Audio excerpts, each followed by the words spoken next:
Hello, നമ്മൾ സ്ലീവിലും നെക്കിലൊക്കെ stone work ചെയ്യുന്ന സമയത്ത് എങ്ങനെയാണ് കറക്റ്റ് ലൈൻ മാറാതെ ഒരേ ലെവലിൽ സ്റ്റോൺ കിട്ടാൻ നോക്കിയാലോ. അപ്പോൾ അതിനായിട്ട് നമ്മളിവിടെ ഈ ഒരു പ്ലാസ്റ്റിക്കിൻ്റെ സ്റ്റെൻസിലാണ് നമ്മൾ ഉപയോഗിക്കുന്നത്. ഇത് വെച്ച് നമുക്ക് പല ഡിസൈൻ നമുക്ക് ചെയ്തെടുക്കാൻ പറ്റും. നമ്മളിവിടെ സ്ലീവിൻ്റെ എൻഡിലാണ് ചെയ്ത് കാണിക്കുന്നത്. അപ്പോൾ സ്ലീവിൻ്റെ എൻഡിൽ നമ്മൾ ഇതുപോലെ സ്റ്റോൺ ലേസ് വെച്ച് നമ്മൾ സ്ലീവിൻ്റെ എൻഡിൽ നമ്മൾ ആദ്യം അറ്റാച്ച് ചെയ്തെടുത്തിട്ടുണ്ട്. അതിനുശേഷം സ്ലീവിൻ്റെ ഔട്ടർ ലൈൻ ഇതുപോലെ കറക്റ്റ് ചെയ്ത് മാർക്ക് ചെയ്ത് കൊടുക്കുക.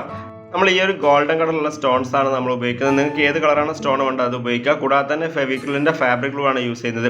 അപ്പോൾ സ്റ്റെൻസിൽ നമ്മൾ കറക്റ്റ് ചെയ്ത് നമ്മൾ ഇതുപോലെ വെച്ചെടുക്കുക. അതിനുശേഷം നമുക്ക് എത്ര ഗ്യാപ്പ് വിട്ടിട്ടാണോ ഈ സ്റ്റോൺസ് വെക്കേണ്ടത് അതിനനുസരിച്ച് നമ്മൾ ഇതുപോലെ ഗം അപ്ലൈ ചെയ്ത് കൊടുക്കുക. അതിനുശേഷം ഒരു പിൻ ഉപയോഗിച്ച് ഇതുപോലെ സ്റ്റോൺസ് ഓരോന്നായിട്ട് നമ്മൾ ആ ഒരു ഗമ്മിൽ വെച്ച് കൊടുക്കുക.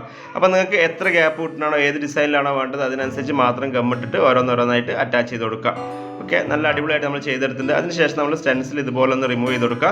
അതുപോലെ നല്ലപോലെ ഗമ്മ് സെറ്റായ ശേഷം ഒന്ന് വെയിൽ ഒളിച്ചെടുത്ത് നല്ല അടിപൊളിയായിട്ടുള്ള സ്റ്റോൺ വർക്ക് റെഡി ആയിട്ടുണ്ട്. അപ്പോൾ ട്രൈ ചെയ്ത് നോക്കി ഫീഡ്ബാക്ക് അറിയിക്കുക. ചാനലൊന്ന് സബ്സ്ക്രൈബ് ചെയ്യാൻ മറക്കല്ലേ.